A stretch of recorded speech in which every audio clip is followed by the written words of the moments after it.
Cerita dibuka dengan memperlihatkan seorang pria paruh baya bernama Izumoto Shinji. Orang-orang biasa memanggilnya Sensei. Dia sendiri merupakan seorang penulis manga. Ketika itu, Sensei terlihat sibuk di ruang kerjanya yang dipenuhi kertas berserakan. Matanya nampak lelah, namun tangannya tetap terus menggambar, mengejar deadline yang semakin dekat. Lalu ada panggilan dari teman kerjanya, yaitu Saori. Terdengar nada khawatir dari suaranya. Saori menegur dan bertanya, kenapa Sensei masih bekerja sampai larut malam seperti ini? Sensei hanya tersenyum menjawab kalau dia harus menyelesaikan deadline ini. Lagian, ini adalah mimpinya untuk menjadi seorang manga. Jadi dia akan terus bekerja keras sampai dia bisa sukses untuk menjadi mangaka terkenal. 明日締め切りだからな。中村さんが徹夜してくれないから俺がしないと。中村さんも休んで、徹夜は代わりに俺がしますから。 Saori tahu betul kebiasaan buruk Sensei. Sensei adalah orang yang workaholic. Dia selalu bekerja tanpa kenal lelah. Setiap kali lembur, Sensei selalu meminum minuman berenergi, seolah minuman itu bisa menggantikan waktu tidur dan waktu istirahatnya yang kurang. Saori yang khawatir, dia pun memperingatkan agar Sensei tidak terlalu sering melakukan hal seperti ini. Sensei hanya tertawa kecil. Dia langsung menepis kekhawatiran Saori itu. Karena motonya, dia akan tidur setelah bab yang dia gambar ini selesai. Meskipun sebenarnya rasa sakit kepala sering datang, tapi bagi Sensei ini hal biasa. Rasa sakit yang harus dialami untuk menggapai mimpinya. Setiap kali nyeri menyerang, ia hanya menelan obat, menunggu rasa sakit itu hilang, lalu kembali bekerja seakan tak terjadi apa-apa. 一晩中椅子に座ってエナジードリンクばっかり飲んでたらすぐにお腹も出てきますよ。ほどほどにして寝てくださいよ。 Manga buatannya berjudul Only For You. Manga yang tak hanya sekedar populer untuk sekarang, tapi juga meninggalkan jejak di hati para pembacanya. Salah satu kutipan terkenalnya berbunyi, ketika hidup terasa menyakitkan, cukup tersenyum saja. Di tempat lain terlihat seorang perempuan cantik yang sedang membaca manga buatannya Sensei. Namanya Hibiki, seorang wanita yang tuli dan juga bisu yang saat ini bekerja di sekolah anak-anak. Bagi Hibiki, manga yang ditulis Sensei ini bukan hanya sekedar cerita, melainkan teman dan juga lambang harapan untuknya. Karena tokoh utamanya sangat mirip dengan apa yang dirasakan Hibiki, mempunyai banyak kekurangan, meski begitu dia tetap mempunyai harapan untuk hidup.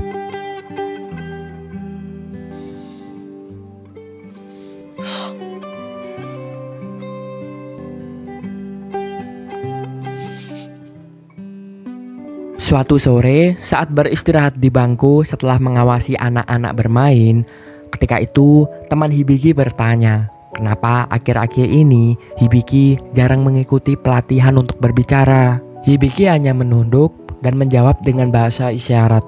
Untuk apa aku belajar berbicara jika aku sendiri tak bisa mendengarkan suaraku? Jawaban itu sederhana, tetapi ini membuktikan kalau Hibiki sebenarnya malu kalau dia berusaha berbicara tetapi layaknya seperti orang yang gagu.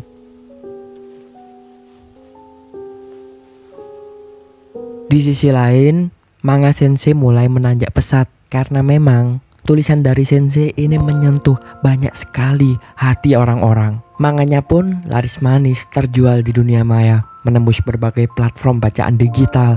Sampai suatu hari kabar besar datang dari pihak penerbit. Mereka menawari manga buatan Sensei ini untuk diadaptasi menjadi sebuah film layar lebar. Namun ada satu syarat yang bagi Sensei cukup berat untuk dia lakukan. Manga ini akan menjadi film, tetapi di akhir film endingnya harus dirubah, di mana pemeran utamanya yaitu Sumire harus meninggal di akhir cerita. Kepala penerbit beralasan kalau ending yang tragis di film ini akan memancing emosi penonton dan akan memperluas pasar. Kesedihan yang menjual katanya. Kepala penerbit juga bilang kalau Sensei akan mendapatkan banyak uang juga kalau manganya diproduksi menjadi film. Tetapi saat itu Sensei masih belum bisa memberikan jawabannya. Dia hanya tersenyum tipis karena dia ragu untuk merubah ending dari ceritanya. Only For You 映画が決まったよ。ヒロインのすみれいるじゃん。あの子死なそうか。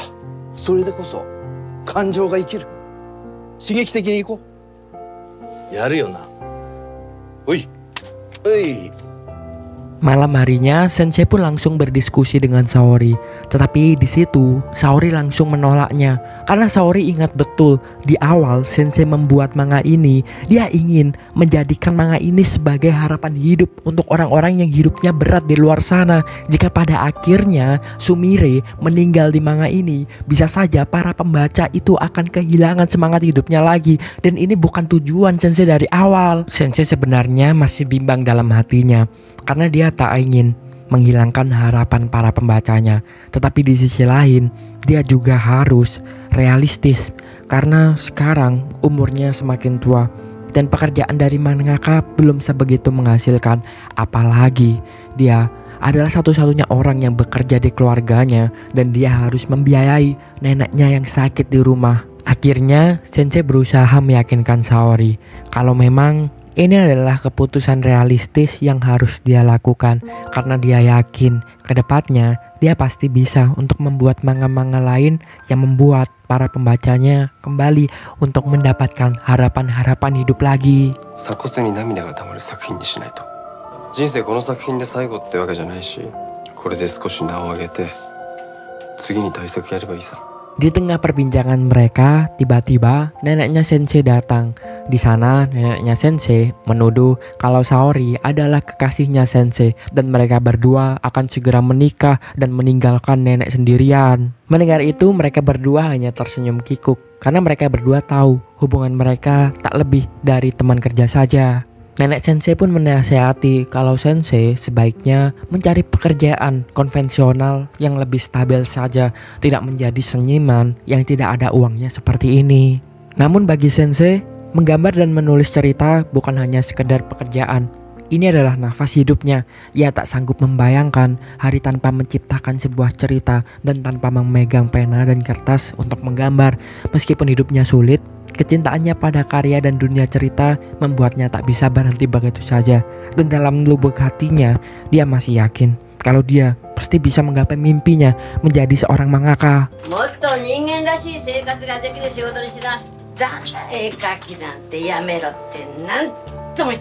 絵描きじゃなくて漫画家です。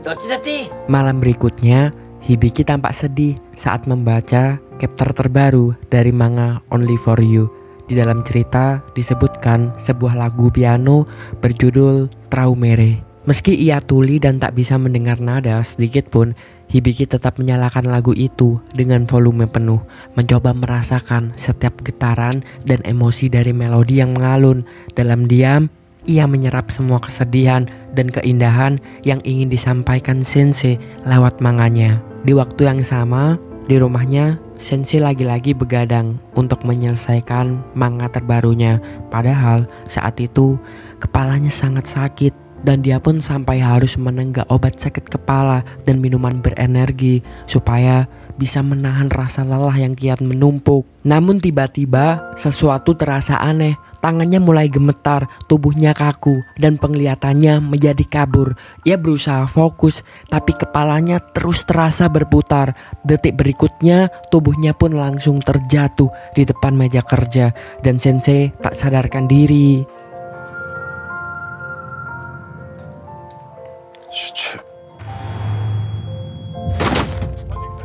Setelahnya, Sensei pun segera dilarikan ke rumah sakit. Setelah melakukan pemeriksaan intensif, dokter mendiagnosisnya menderita glaukoma akut, sebuah penyakit mata yang berpotensi menyebabkan kebutaan permanen. Mendengar itu, Sensei hanya bisa terdiam.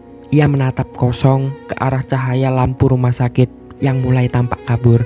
Dengan suara lirih, Sensei bertanya kepada dokter, apakah ia masih bisa sembuh? Dokter pun menggeleng pelan, menandakan kalau peluangnya sangatlah kecil dan tak lama lagi kemungkinan Sensei akan kehilangan penglihatannya dan menjadi buta. 目がおかしいと思わなかったんですが、相当な痛みだったと思いますけど。それって治るんですか？俺の目ってどうなるんですかね？ Setelah vonis itu, Sensei pun mengurung dirinya di kamar, tidak memberitahu siapapun. Sampai Saori tiba-tiba menelpon Sensei. Sebenarnya apa yang terjadi? Kenapa Sensei menghilang seperti ini? Sensei tak menjelaskan apa-apa. Dia hanya memberitahu kalau dia tidak bisa menjadi mangaka lagi. Dan dia menyarankan Saori agar mulai mencari pekerjaan lainnya. Alasan Sensei tidak memberitahu Saori karena dia tidak ingin merepotkan Saori dengan susah-susah mengurusnya yang buta seperti ini. 他の仕事探してくれ。どういうことですか？ Setelahnya, Sensei pun mengumumkan hiatusnya manga miliknya Only for You lewat unggahan resmi. Hibiki yang selalu mengikuti perkembangan manga tersebut tentu syok. Baru beberapa hari lalu diumumkan kalau manga ini akan diangkat menjadi film. Namun kenapa sekarang justru kabar sebaliknya datang? Manganya berhenti di tengah jalan. Di suatu pagi setelah Sensei bangun tidur dan mencuci muka seperti biasanya, tiba-tiba semuanya gelap. Penglihatannya lenyap seketika. Dia pun langsung panik. Dalam kekalutan itu, ia mendengar suara neneknya yang terjatuh dari kursi roda. Tanpa berpikir panjang, dia pun langsung berusaha berlari ke arah sumber suara. Namun langkahnya terhenti karena dia tak bisa melihat apapun. Dengan meraba-raba, ia akhirnya menemukan sang nenek dan berusaha mengangkatnya. Namun darah tercium di jarinya dan neneknya sedang terluka saat itu.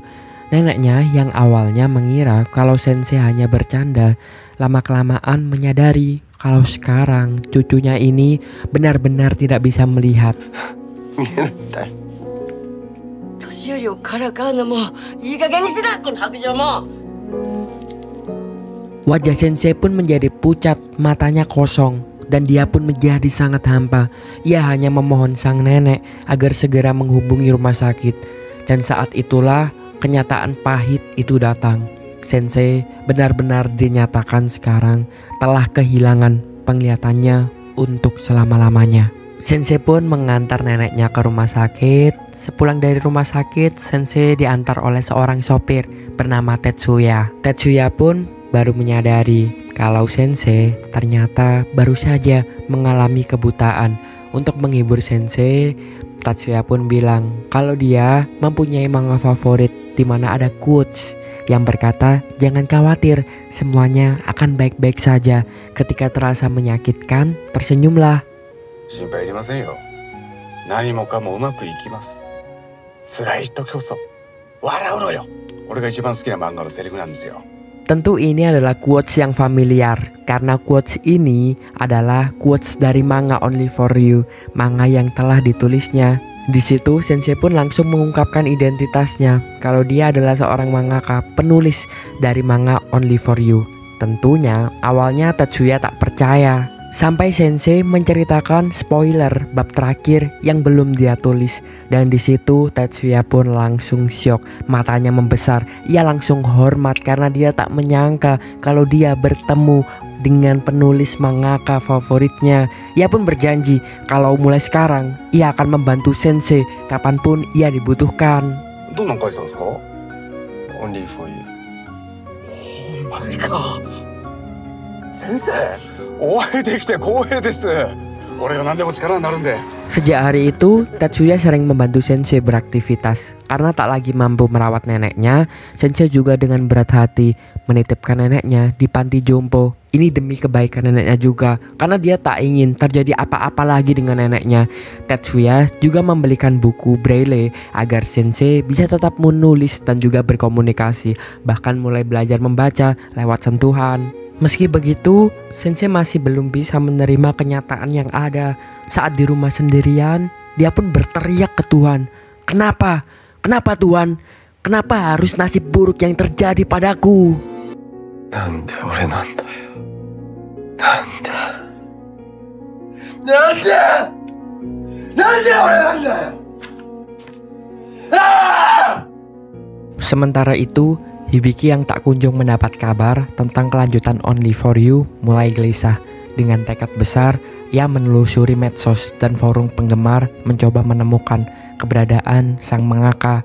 Setelah berhari-hari mencari, akhirnya ia berhasil menemukan alamat rumah dari Sensei. Hibiki pun pergi ke sana. Dan setibanya di rumah Sensei, Sensei keluar. Keadaannya sudah seperti gelandangan.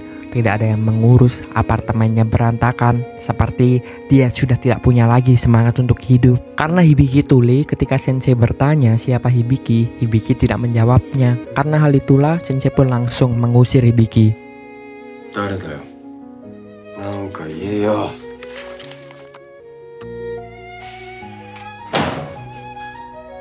Saat di dalam rumah, Sensei yang sudah muak dengan kehidupannya, dia pun langsung memporak-porandakan apartemennya. Karena dia sudah tidak kuat lagi hidup seperti ini.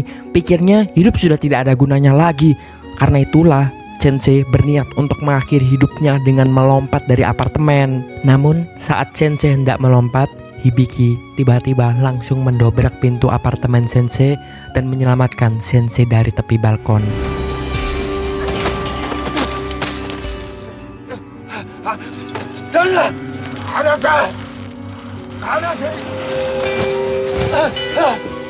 Di situ Sensei bingung karena dia tak tahu siapa yang menyelamatkannya.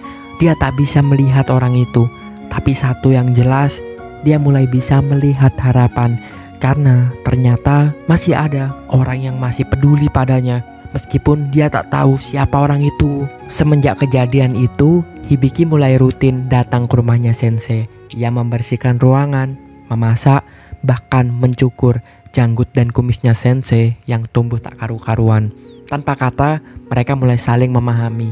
Dua jiwa yang sama-sama kehilangan, satu buta dan satunya tuli, perlahan membangun koneksi yang dalam tanpa perlu suara ataupun pandangan. Setiap kali Sensei berjalan mendekati balkon dan terlintas niatan untuk bunuh diri, Hibiki selalu menghampiri dan memeluknya perlahan dari belakang. Ia tak bisa berbicara, tapi kata-katanya tersampaikan lewat sentuhan. Dengan lembut, Hibiki menulis di telapak tangannya Sensei. Ketika terasa menyakitkan, cukup tersenyum. Sentuhan itu sederhana, tapi hangatnya menembus lebih dalam dari kata-kata apapun. Sensei terdiam, tubuhnya bergetar menahan haru. Ia menyadari betapa egoisnya ia selama ini, terlalu larut dalam rasa putus asa hingga melupakan arti hidup dan orang-orang yang peduli padanya.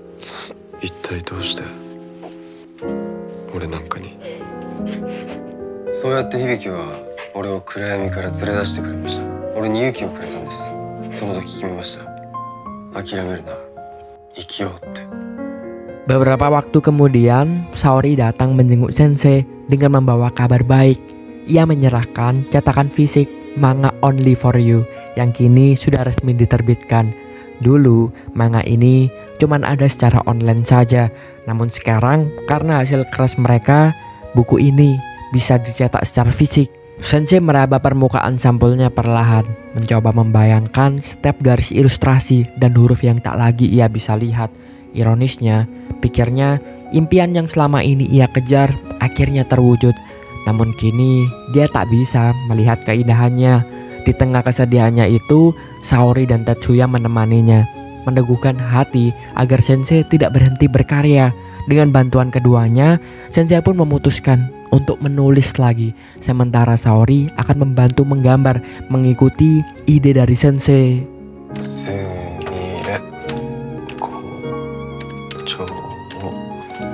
登るあちこち必死に探す.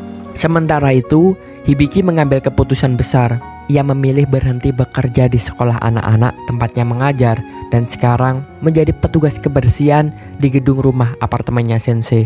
Baginya, ini adalah sesuatu hal untuk bisa membuat dirinya bisa lebih dekat lagi dengan Sensei. Suatu hari diperlihatkan seorang pria bernama Daisuke.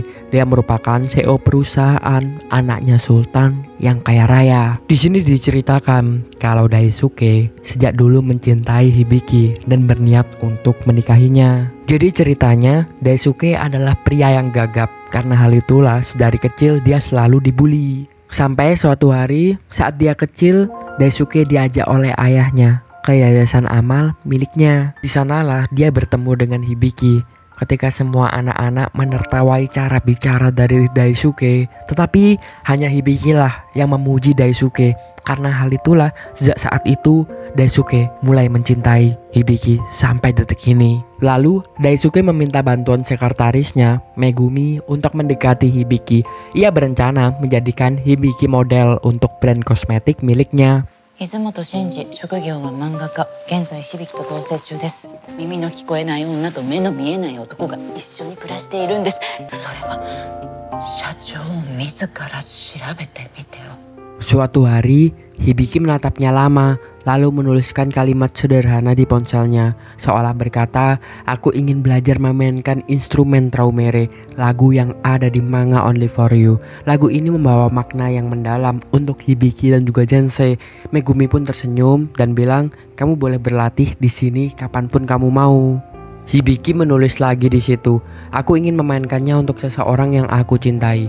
Kalimat itu membuat Megumi terdiam sesaat dan menatap gadis tuli di depannya yang begitu tulus mencintai lewat cara yang berbeda.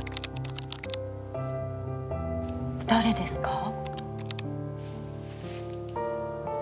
美しいです。 Hari-hari berlalu, Sensei dan Hibiki semakin dekat. Mereka sering berjalan bersama di taman, berbicara lewat sentuhan tangan dan ponsel. Sensei menggunakan aplikasi untuk mengubah ucapannya menjadi teks agar bisa dibaca oleh Hibiki. Sementara Hibiki menuliskan pesan yang akhirnya nanti berbentuk suara sehingga Sensei bisa mendengarnya. Dua dunia yang terpisah, orang tuli dan orang buta, namun menyatu dalam komunikasi yang melampaui batas indera. Di sisi lain, Daisuke yang masih terobsesi pada Hibiki diam-diam terus mengikutinya. Suatu hari, Hibiki berhenti di depan mobilnya Daisuke untuk bercermin di jendela. Daisuke langsung panik, takut ketahuan kalau Hibiki mengawasinya. Supirnya pun di situ memberitahu, tenang pak, kaca mobil ini gak kelihatan kok kalau dari luar. Daisuke hanya mengangguk, menatap sosok Hibiki dari balik layar kaca dengan perasaan campur aduk antara cinta dan juga rasa bersalah. Sore itu, di bawah langit jingga yang mulai redup, Sensei tiba-tiba bertanya iseng kepada Hibiki lewat ponsel. Apa impianmu? Hibiki tersenyum, lalu mengetik perlahan. Menjadi pengantin wanita yang bahagia. Sensei terdiam beberapa detik, lalu menulis kembali dengan tangan yang gemetar. Kalau begitu, aku akan mewujudkan impianmu itu. Hibiki no yume wa nan desu ka? 私の夢は幸せな花嫁になることです。あなたの夢は何ですか? その夢を叶えることです。 Hibiki pun menatapnya lama dan dia tersenyum juga tanpa suara namun penuh makna. Dalam diam, dua hati yang terluka itu mulai percaya lagi pada cinta, impian, dan juga masa depan mereka.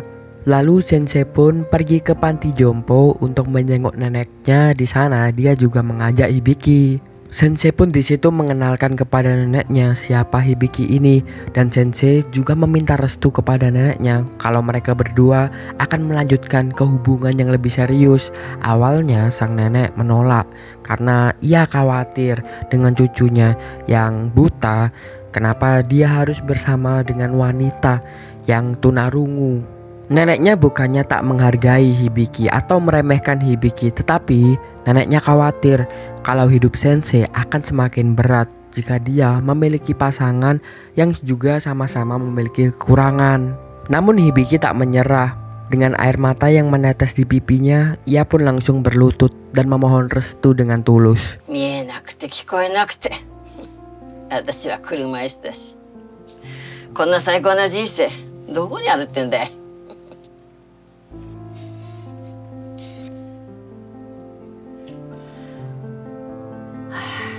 Sensei juga berkata kalau Hibiki adalah wanita paling kuat dan juga tulus yang pernah ia temui. Ia meyakinkan neneknya kalau bersama Hibiki hidupnya justru terasa lebih mudah dan lebih berarti. Melihat cinta yang begitu dalam dan tulus di antara mereka berdua, akhirnya nenek Sensei pun tersenyum dan merestui hubungan mereka berdua. これからの方が大変だってのに今からのきやがってそんな弱っちくてうまくやっていけるのかい泣いてどうする Keesokan harinya, Sensei meminta bantuan Tetsuya untuk mengantarnya ke toko perhiasan. Ia berniat membeli cincin untuk Hibiki sebagai bentuk kesungguhannya. Setelah menemukan cincin yang tepat, ia terdiam karena harganya terlalu mahal dan dia tak punya uang. Sehingga ia pun mengurungkan niatnya dan memutuskan untuk mencari uang lebih dulu agar bisa membeli cincin itu. Saat keluar dari toko, Daisuke tiba-tiba muncul dan menawarkan tumpangan. Sensei menolak dan memilih naik taksi saja. Tetapi Daisuke tak kehilangan akal. Dia pun pura-pura membawa mobilnya dan bilang kalau mobilnya itu adalah taksi. Saat di dalam mobil, Sensei mulai merasa ada yang aneh karena ini rasanya seperti mobil mewah. Untungnya Daisuke bisa membuat alasan di sana. Mereka pun mulai ngobrol.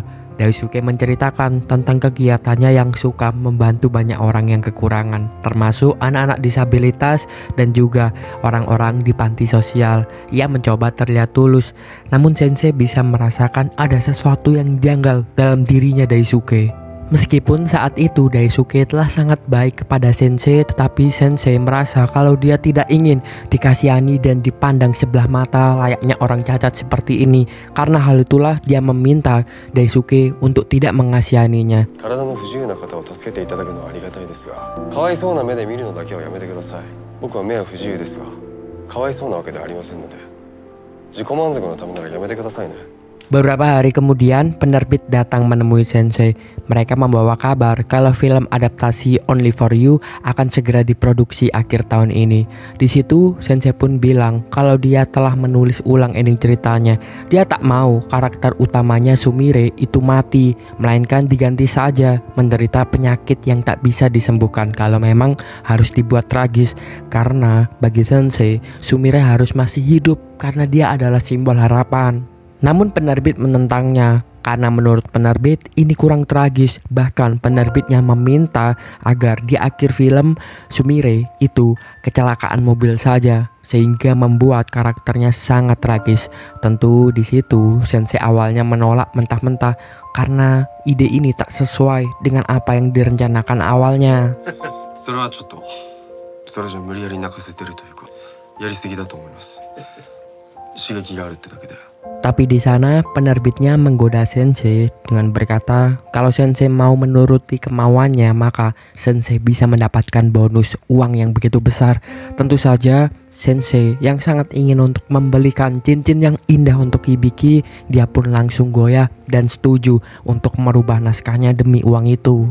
Setelah mendapatkan uangnya, Sensei pun langsung pergi ke toko perhiasan dan membeli cincin tersebut. Malamnya Sensei berniat untuk memberikan cincin itu sebagai kejutan kepada Hibiki.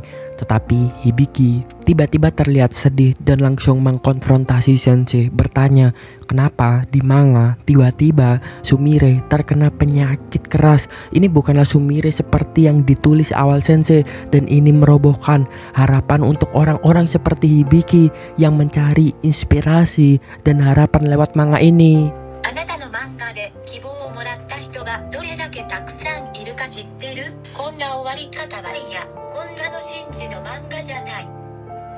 気持ちに嘘つかないで。 Sensei pun langsung jujur kalau sebenarnya dia juga tak menginginkan merubah ceritanya.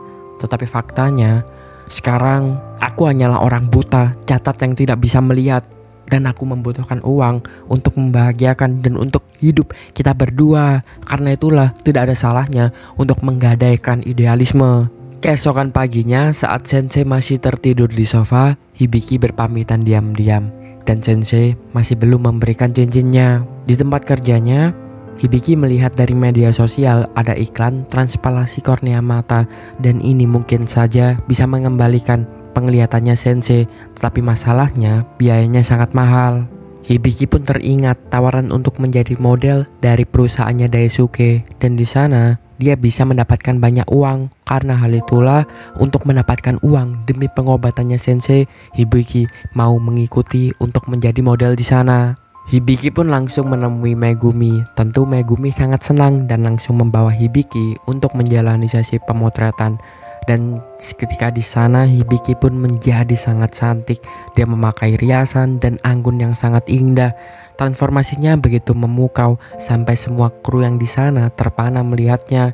Sesi pemotretan pun berjalan lancar dan berakhir sempurna. Audition 優勝決定だわ。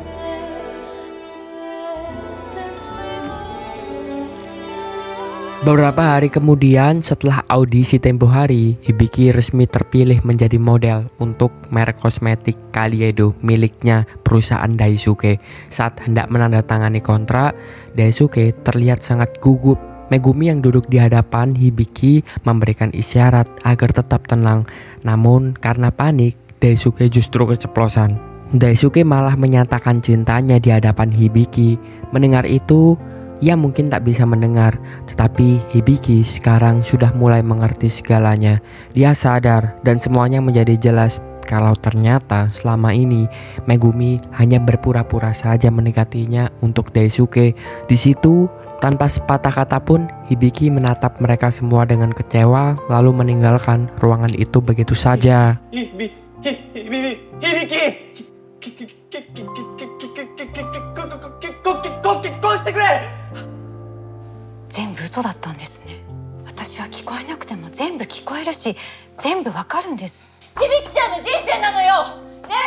Di tempat lain, Sensei didatangi oleh seorang produser yang datang untuk menawarkan membeli hak kepemilikan manganya 10 juta yen atau sebesar 1,8 miliar rupiah. Tentu uang yang sangat banyak.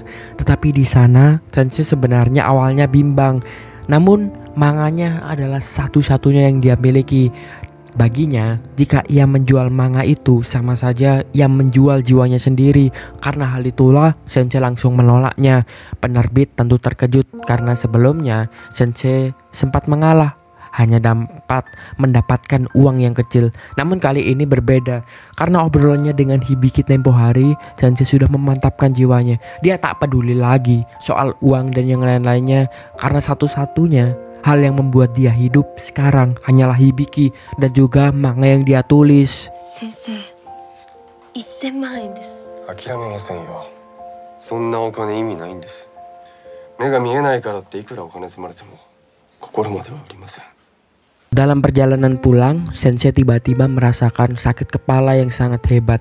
Pandangannya berputar, lalu dia pun pingsan. Ketika tersadar, ia sudah berada di rumah sakit dengan Daisuke yang ada di sisinya. Dokter pun di situ memberikan kabar buruk.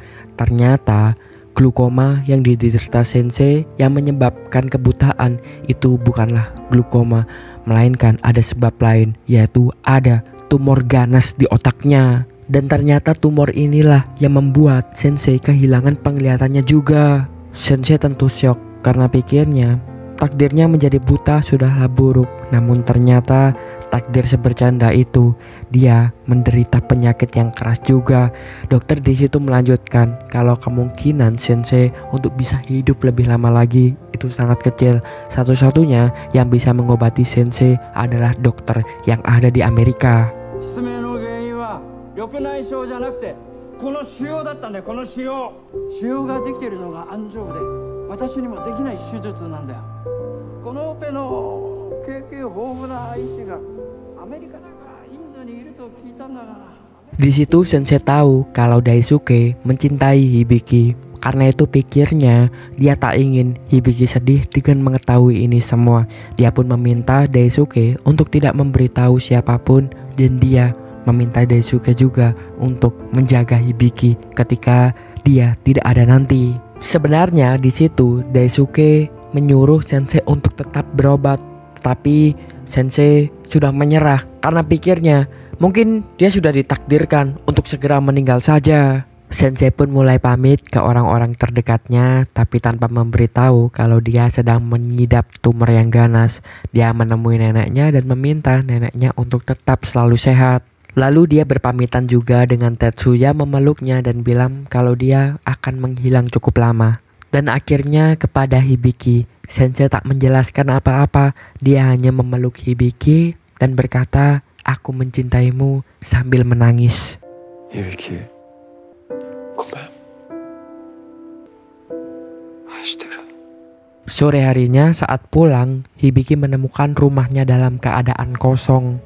dan dia tak bisa menemukan sensei di sana sampai Hibiki menemukan sepucuk surat, dan surat itu dari sensei.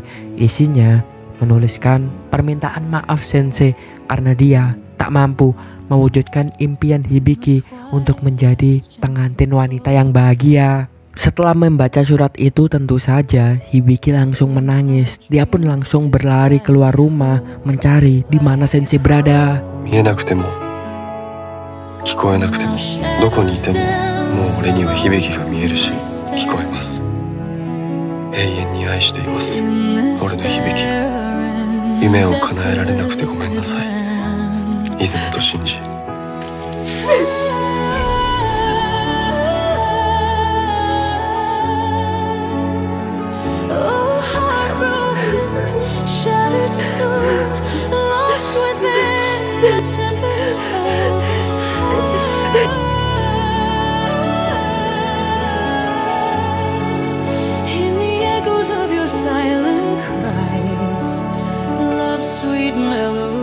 Sementara itu, sensei ternyata pergi ke rumahnya Saori. Dengan sisa tenaga yang ada, dia bertekad menyelesaikan episode terakhir manganya sebelum dia meninggal dunia, dan dia meminta Saori untuk membantu menggambar naskahnya karena sekarang dia tak bisa melihat, hanya tangannya yang mampu menggambar.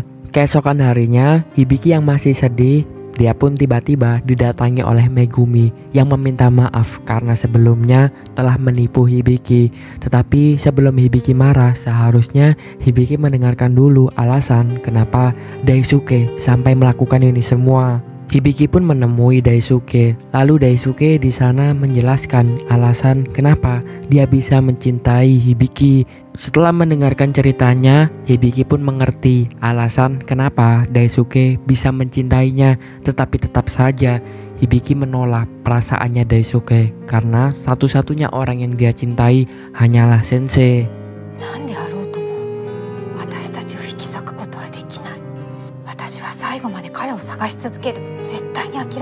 Mendengar itu, Daisuke malah berkata kalau Hibiki tak bisa bersama dengan sensei karena sensei telah mengidap tumor yang ganas dan waktu hidupnya tidak lama lagi.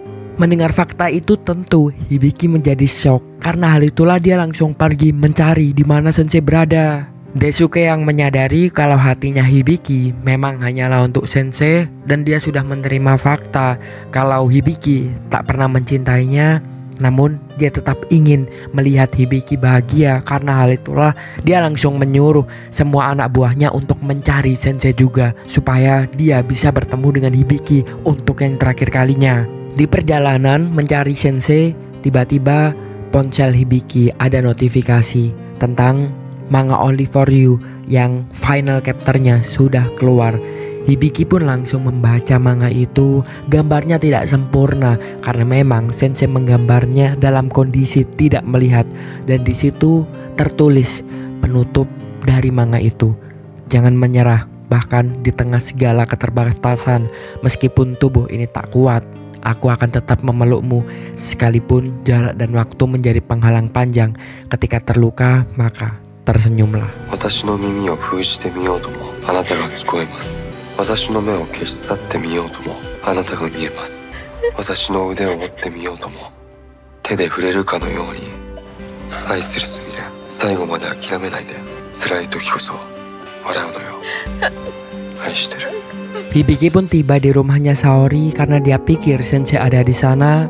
Namun Saori bilang kalau sensei telah pergi dan dia tidak bisa menghentikannya. Sensei pergi karena salju turun, dan sensei berkata kalau dia tidak akan kembali. Saori hanya memberikan cincin pembelian sensei dulu yang belum sempat dia berikan kepada Megumi. Sensei ga watashi ni shite toite kure tte itta no. Demo watashi wakatteるんです。これは響さん、あなたのものだってこと。Setelah itu Hibiki pun langsung berusaha berlari lagi mencari di mana sensei berada. Dan sekarang tak hanya Hibiki, Tetsuya juga ikut mencari sensei. Di tempat lain Daisuke dan Megumi juga ikut membantu mencari sensei, karena mereka pikir satu-satunya cara untuk bisa menebus kesalahan mereka adalah mempertemukan untuk yang terakhir kalinya sensei bersama dengan Hibiki. Karena itulah dengan sumber dayanya Daisuke langsung memainkan video di mana Hibiki memainkan instrumen Traumere di papan-papan iklan yang ada di gedung-gedung dan juga di media sosial, dengan harapan sensei bisa melihatnya dan langsung menemui Hibiki. Izumoto-san, 聞いてください。相田響さんの演奏です。Only for You のテーマ曲。最後に響さんがもう一つ用意したものがあります。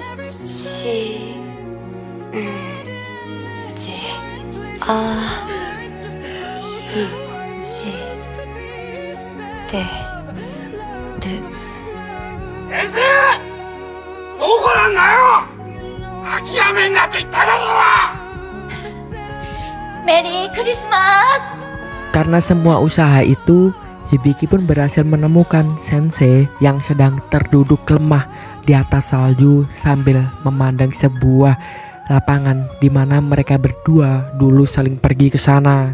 Hibiki pun langsung memeluk sensei, dan di akhir hayatnya itu sensei hanya bisa membayangkan hal-hal indah jika saja takdir tidak seburuk ini terjadi padanya. Sensei membayangkan kalau dia bisa sembuh dari penyakitnya dan dia akhirnya bisa melihat wajah Hibiki yang begitu cantik. Sensei juga membayangkan bisa menikah dengan Hibiki di gereja yang indah saat itu, dan banyak orang-orang dekat mereka juga hadir di sana. Tapi mungkin jika ada kehidupan lain, dia bisa merasakan semua kebahagiaan seperti bayangannya ini. Setelah itu sensei pun meninggal dengan tenang.